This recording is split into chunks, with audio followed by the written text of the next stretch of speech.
ನಮಸ್ಕಾರ ಸ್ನೇಹಿತರೆ, ಇಬ್ಬನಿ ನ್ಯೂಸ್ಗೆ ಸ್ವಾಗತ. ಇಬ್ಬನಿ ನ್ಯೂಸ್ಗೆ ಸಬ್ಸ್ಕ್ರೈಬ್ ಆಗಿ ಕಮೆಂಟ್ ಮಾಡಿ. ಒಂದು ವಿಶೇಷ ಆಚರಣೆಯ ಬಗೆಗೆ ಒಂಚೂರು ಮಾತಾಡಬೇಕಿದೆ. ಅರಸೀಕೆರೆ ದಂಡಿ ದುರ್ಗಮ್ಮ ದೇವಿಯ ಜಾತ್ರೆಯ ವಿಶೇಷವೆಂದರೆ ಮೇಲ್ವರ್ಗದ ಜನರೇ ಎಲ್ಲೆಲ್ಲೂ ವಿಜೃಂಭಿಸುವ ಸಂದರ್ಭದಲ್ಲಿ ಈ ಜಾತ್ರೆಯಲ್ಲಿ ದಲಿತ ವ್ಯಕ್ತಿಯೊಬ್ಬ ಎಲ್ಲಾ ವರ್ಗದ ಭಕ್ತರ ಬೆನ್ನಿನ ಮೇಲೆ ಕಾಲಿಟ್ಟು ನಡೆಯುವ ಪದ್ಧತಿಯಿದೆ. ಆ ಕ್ಷಣದ ಮಟ್ಟಿಗಿನ ಸಮಾನತೆ ಅಥವಾ ದಲಿತ ವ್ಯಕ್ತಿಯು ಪೂಜಿಸಲ್ಪಡುವುದು ನಿಜಕ್ಕೂ ಸಂತೋಷದ ಖುಷಿಯ ಸಂಗತಿ. ಈ ಕಾರಣಕ್ಕಾಗಿ ಈ ಜಾತ್ರೆ ವಿಶೇಷವಾಗಿ ಗಮನ ಸೆಳೆಯುತ್ತದೆ. ಈ ಭಾಗದ ಬಂಡಾಯ ಸಾಹಿತಿ ವಿದ್ವಾಂಸರಾಗಿದ್ದ ದಿವಂಗತ ಎಸ್ ಹಿರೇಮಠ್ ಅವರು ದಂಡಿದುರುಗಮ್ಮ ಜಾತ್ರೆಯ ಬಗ್ಗೆ ಸುಮಾರು 20-30 ವರ್ಷಗಳ ಹಿಂದೆಯೇ ಬೆಳಕು ಚೆಲುಗಿದ್ದರು. ಅರಸೀಕೆರೆ ಗ್ರಾಮದಲ್ಲಿ ದಲಿತ ಸಮುದಾಯಕ್ಕೆ ಸೇರಿದ ಪೂಜಾರಿ ಪಿ ಸಂತೋಷ್ ಭಕ್ತರ ಬೆನ್ನಿನ ಮೇಲೆ ದಂಡಿದುರುಗಮ್ಮ ದೇವಿಯ ಕೇಲನ್ನು ಹೊತ್ತುಕೊಂಡು ದಾರಿಯುದ್ದಕ್ಕೂ ಬರುವುದು ವಿಶೇಷ. ಹರಪನಹಳ್ಳಿ ತಾಲೂಕಿನ ಅರಸೀಕೆರೆ ಗ್ರಾಮದಲ್ಲಿ 3 ದಿನಗಳ ಕಾಲ ದಂಡಿದುರುಗಮ್ಮ ದೇವಿಯ ಜಾತ್ರೆ. ಸಹಸ್ರಾರು ಭಕ್ತರು ಸೇರಿ ತಮ್ಮ ಇಷ್ಟಾರ್ಥ ಹರಕೆಗಳನ್ನು ದೇವಿಗೆ ಸಮರ್ಪಿಸುತ್ತಾರೆ. ಈ ಜಾತ್ರೆಯಲ್ಲಿ ಮೊದಲ ದಿನವಾದ ಶುಕ್ರವಾರದಂದು ಬೆಳಗ್ಗೆ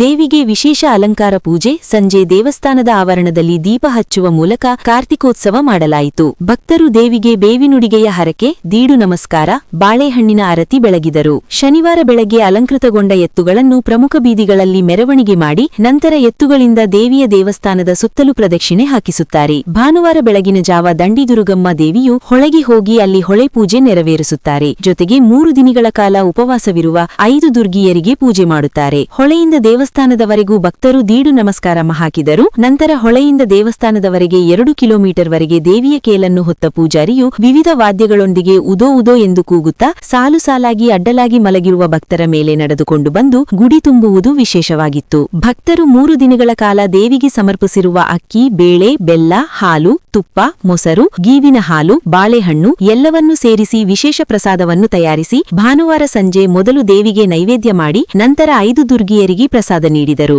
ಆ ನಂತರ ದೇವಸ್ಥಾನದ ಆವರಣದಲ್ಲಿ ಭಕ್ತರು ಸಾಲು ಪಂಕ್ತಿಯಲ್ಲಿ ಪ್ರಸಾದವನ್ನು ಸ್ವೀಕರಿಸಿದರು. ಈ ರೀತಿಯಾಗಿ 3 ದಿನಗಳ ಕಾಲ ಅರಸೀಕೆರೆಯ ಶಕ್ತಿ ದೇವತೆಯಾದ ಶ್ರೀ ದಂಡಿದುರುಗಮ್ಮ ದೇವಿಯ ಜಾತ್ರೆಯು ಸಂಭ್ರಮ ಸಡಗರದಿಂದ ಅದ್ಧೂರಿಯಾಗಿ ನೆರವೇರಿತು. ಪೊಲೀಸ್ ಸರ್ಪಗಾವಲಿನಲ್ಲಿ ಸಿಪಿಐ ಮಹಾಂತೇಶ್ ಸಜ್ಜನ್ ಹಾಗೂ ಪಿಎಸ್ಐ ವಿಜಯ್ ಕೃಷ್ಣ ನೇತೃತ್ವದಲ್ಲಿ ಜಾತ್ರೆ ನೆರವೇರಿತು. ಈ ಸಂದರ್ಭದಲ್ಲಿ ಮಾಜಿ ಸಂಸದರಾದ YD Devendrappa, N Kotresh, YD Annappa, Prashant Patil, ಗ್ರಾಮ ಪಂಚಾಯಿತಿ ಅಧ್ಯಕ್ಷೆ ಪಿಕೆ ಕೆಂಚಮ್ಮ, ಪೂಜಾರ್ ಮರಿಯಪ್ಪ, ಆನಂದಪ್ಪ, ಅಡ್ಡಿ ಚನ್ನವೀರಪ್ಪ, ಪಂಪನ್ನ, ಸಲಾಂ ಸಾಹೇಬ್, ಮಹಾಂತೇಶ್, ನಾಗರಾಜಪ್ಪ, ಕೊಟ್ರೇಶ್, ಶಾಂತ್ ಪಾಟೀಲ್, ಪರುಸಪ್ಪ, ಪೊಲೀಸ್ ಸಿಬ್ಬಂದಿಗಳು, ಸುತ್ತಮುತ್ತಲ ಊರಿನ ಭಕ್ತರು ಹಾಗೂ ಊರಿನ ಗ್ರಾಮಸ್ಥರು ಪಾಲ್ಗೊಂಡಿದ್ದರು. ಇದರಲ್ಲಿ ಏನು ಪರಡ?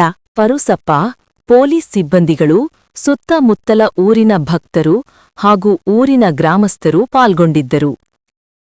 1ನೇ ಕೋಟ್. ಅರಸೀಕೆರೆ ದಂಡಿದುರುಗಮ್ಮ ದೇವಿಯ ಜಾತ್ರೆಯಲ್ಲಿ ದಲಿತ ಪೂಜಾರಿ 2 ಕಿಲೋಮೀಟರ್ ದೂರ ಭಕ್ತರ ಮೇಲೆ ನಡೆದುಕೊಂಡು ಬರುವುದು ರಾಜ್ಯದಲ್ಲಿಯೇ ವಿಶೇಷ. ಬಿಡಿಸಿಸಿ ಬ್ಯಾಂಕ್ ನಿರ್ದೇಶಕ ವೈಡಿ ಅಣ್ಣಪ್ಪ. 2ನೇ ಕೋಟ್. 3 ದಿನಗಳ ಕಾಲ ನಡೆಯುವ ದಂಡಿದುರುಗಮ್ಮನ ಜಾತ್ರೆ ಸಂಭ್ರಮ ಸಡಗರದಿಂದ ಶಾಂತಿಯುತವಾಗಿ ಸಾವಿರಾರು ಭಕ್ತರು ದೇವಿಯ ದರ್ಶನ ಪಡೆದು ಪುನೀತರಾದರು. ಗ್ರಾಮಸ್ಥ ಪೂಜಾರ್ ಮರಿಯಪ್ಪ. 3ನೇ ಕೋಟ್. ಈ ಜಾತ್ರೆಗೆ ರಾಜ್ಯದ ಬೇರೆ ಬೇರೆ ಜಿಲ್ಲೆಗಳಿಂದ ಭಕ್ತರು ಆಗಮಿಸಿ ತಮ್ಮ ಇಷ್ಟಾರ್ಥಗಳನ್ನು ದೇವಿಗೆ ಅರ್ಪಿಸಿ ದೇವಿಯ ದರ್ಶನ ಮಾಡುತ್ತಾರೆ. ಬಿಜೆಪಿ ಮುಖಂಡ ಪ್ರಶಾಂತ್ ಪಾಟೀಲ್. 4ನೇ ಕೋಟ್. ನಾವು ಚಿಕ್ಕವರಿದ್ದಾಗ ಎತ್ತಿನ ಗಾಡಿಯಲ್ಲಿ ಕುಟುಂಬ ಸಮೇತರಾಗಿ ಬಂದು 3 ದಿನಗಳ ಕಾಲ ಇಲ್ಲಿಯೇ ಉಳಿದುಕೊಂಡು ದೇವಿಯ ದರ್ಶನ ಪಡೆದು ನಮ್ಮ ಹರಕೆಗಳನ್ನು ದೇವಿಗೆ ಅರ್ಪಿಸುತ್ತಿದ್ದೆವು. ಈಗಲೂ ನಾವು ದೇವಿಯ ದರ್ಶನಕ್ಕೆ ಬರುತ್ತೇವೆ. ಭಕ್ತ ನಿಚ್ಚವ್ವನಹಳ್ಳಿ ಸುರೇಶ್. ವರದಿ ಮಹೇಶ್, ಅರಸೀಕೆರೆ. ಈ ಜಾತ್ರೆಯು ಒಂದು ರೈತರ ಜಾತ್ರೆ ಸಹಿತ ಆಗಿದೆ. ಯಾಕಂತ ಹೇಳಿದ್ರೆ ಈ ನಮ್ಮ ರೈತಾಪಿ ವರ್ಗದವರು ಈ ತಮ್ಮ ಬಸವಣ್ಣ ಅಂದರೆ ಎತ್ತುಗಳನ್ನು ಸಹಿತನೂ ಅಲಂಕಾರಗೊಳಿಸ್ಕೊಂಡು ಅವಕ್ಕೆಲ್ಲ ರಿಬ್ಬನ್ನು ಬಣ್ಣ ಗಿಣ್ಣ ಎಲ್ಲ ಮಾಡ್ಕೊಂಡು ಅವುಗಳನ್ನು ಸಹಿತ ದೇವಸ್ಥಾನಕ್ಕೆ ಕರೆದುಕೊಂಡು ಬಂದು ಅವುಗಳ ದೇವತೆಯನ್ನು ದರ್ಶನವನ್ನು ಮಾಡಿಸ್ತಾರೆ. ಅದು ಮೂಲ ಕಾರಣ ಏನಪ್ಪ ಅಂತ ಹೇಳಿದ್ರೆ ದೇವತೆಯ ದರ್ಶನದಿಂದ ಅವಕ್ಕೆ ಯಾವುದೂ ರೋಗ ರುಜಿನಗಳು ಬರಬಾರ್ದು ಅಂತೇಳಿ. ಈಗ ಕುರಿ ಸಾಕ್ತಕ್ಕಂಥವ್ರು, ಆಮೇಲೆ ಮೇಕೆಗಳನ್ನು ಸಾಕ್ತಕ್ಕಂಥವ್ರು, ಇವರೆಲ್ಲರೂ ಬಂದು ಆ ದೇವತೆಗೆ ಹಿಂದೆಲ್ಲ ಏನು ನಡೀತತ್ತಪ್ಪ ಅಂತ ಹೇಳಿದ್ರೆ ಇವುಗಳನ್ನು ಒಂದು ಬಲಿ ಕೊಡ್ತಾ ಇದ್ರು. ಈಗ ಆ ಪದ್ಧತಿ ಬದಲಾಗಿದೆ. ಪ್ರಾಣಿ ಹಿಂಸೆ ಮಾಡಬಾರ್ದು ಅಂತೇಳಿ ಅವೇ ಕುರಿಗಳನ್ನು, ಮೇಕೆಗಳನ್ನು, ಕೋಣಗಳನ್ನು ದೇವತೆಗೆ ಭಕ್ತಿಪೂರ್ವಕವಾಗಿ ದೇಣಿಗೆಯಾಗಿ ಸಮರ್ಪಣೆ ಮಾಡ್ತಾರೆ. ಆದ್ದರಿಂದ ಇದು ಪ್ರಾಣಿಯನ್ನ ಒಂದು ಹಿಂಸೆ ಮಾಡುವುದು ಸಹಿತ ಈ ದೇವತೆಯಲ್ಲಿ ನಿಷೇಧವಾಗಿದೆ. ಅವುಗಳನ್ನು ದೇವತೆಗೆ ಕೊಡ್ತಾರೆ.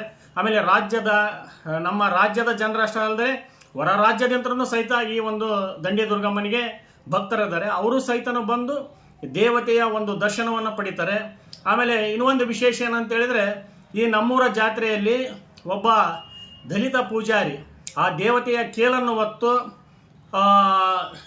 ಭಕ್ತರು ಯಾವ ಜಾತಿ ಭೇದವನ್ನು ಮರೆತು, ಏನಂತ ಹೇಳಿದ್ರೆ ಯಾವ ಜಾತಿನಾರ ಮೇಲ ಜಾತಿ ಕೀಳು ಜಾತಿ ಯಾವುದೇ ಜಾತಿ ಭೇದವನ್ನು ಮರೆತು ಎಲ್ಲರೂ ಸಹಿತನು ಆ ದೇವಿಯ ಪಾದ ಸ್ಪರ್ಶದಿಂದ ರೋಗ ರುಜಿನಗಳು ಯಾವುದೂ ಬರಲ್ಲ, ಅವರಿಗೆ ಒಳ್ಳೇದಾಗುತ್ತೆ ಒಂದು ನಂಬಿಕೆ ಇರೋದ್ರಿಂದ ಎಲ್ಲರೂ ಸಹಿತನು ಆ ದೇವತೆಯ ಕಾಲ ಕೆಳಗೆ ಪಾದದ ಕೆಳಗೆ ಮಲಗ್ತಾರೆ.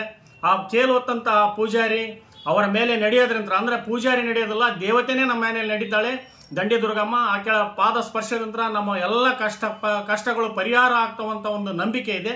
ಆ ನಂಬಿಕೆ ಇವತ್ತು ನಡ್ಕೊಂತ ಬರ್ತಾ ಇದೆ. ಹಂಗಾಗಿ ಈ ದೇವತೆಯ ಜಾತ್ರೆ ಒಂದು ವಿಶೇಷವಾಗಿದೆ. ಈ ದೇವತೆಯ ಜಾತ್ರೆಯನ್ನ ಬರೇ ನಾವು ರೈತಾಪಿ ವರ್ಗದವರೆಲ್ಲ ಎಲ್ಲರೂ ಮಾಡ್ತಾರೆ. ಆದರೆ ದೇವತೆಯ ಒಂದು ವಿಶೇಷ ಏನಂತ ಹೇಳಿದ್ರೆ, ಇಲ್ಲಿ ಎಲ್ಲರ ಕಷ್ಟ ಕಾರ್ಪಣ್ಯಗಳನ್ನು ಬಗೆಹರಿಸ್ತಕ್ಕಂಥ ಒಂದು ಶಕ್ತಿ ನಮ್ಮೂರ ದೇವತೆಯಾದಂಥ ದಂಡಿ ದುರ್ಗಮ್ಮನಿಗೆ ಇದೆ ಅಂತೇಳಿ ನಾವೆಲ್ಲ ಭಾವಿಸಿದ್ದೀವಿ. ಆಕೆಯ ಆಶೀರ್ವಾದದಿಂದ ಇಲ್ಲಿ ಯಾವುದೇ ತೊಂದರೆಗಳು ಆಗೋದಿಲ್ಲ. ಆಕೆ ಆಶೀರ್ವಾದ ಯಾವತ್ತಿಗೂ ಎಲ್ಲರ ಮೇಲೆ ಇರುತ್ತೆ. ಈ ಜಾತ್ರೆಯು 3 ದಿನ ನಡೆಯುತ್ತೆ. ಶುಕ್ರವಾರ, ಶನಿವಾರ, ಭಾನುವಾರ. ಪ್ರತಿ ವರ್ಷವೂ 3 ದಿನ ನಡೆಯುತ್ತೆ. ಭಾನುವಾರದ ನಂತರ ಮಾತ್ರ ಬಹಳ ಜನ ಸೇರಿ ಈ ಜಾತ್ರೆಯನ್ನು ನಾನಾ ರಾಜ್ಯದಿಂದ ಬಂದು ಈ ಒಂದು ಜಾತ್ರೆಯನ್ನು ವಿಶೇಷವಾಗಿ ಆಚರಿಸ್ತಾರೆ. ದೇವತೆಯ ಆಶೀರ್ವಾದಕ್ಕೆ ಎಲ್ಲರೂ ಪಾತ್ರರಾಗ್ತಾರೆ.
ನಾನು ಹುಟ್ಟಿ ಬೆಳೆದ ಜಾಗ, ಅದರ ಅಪೂರ್ವ ಸಂಸ್ಕೃತಿ ಮತ್ತು ಇತಿಹಾಸ, ಆ ಅನುಭವಕ್ಕೆ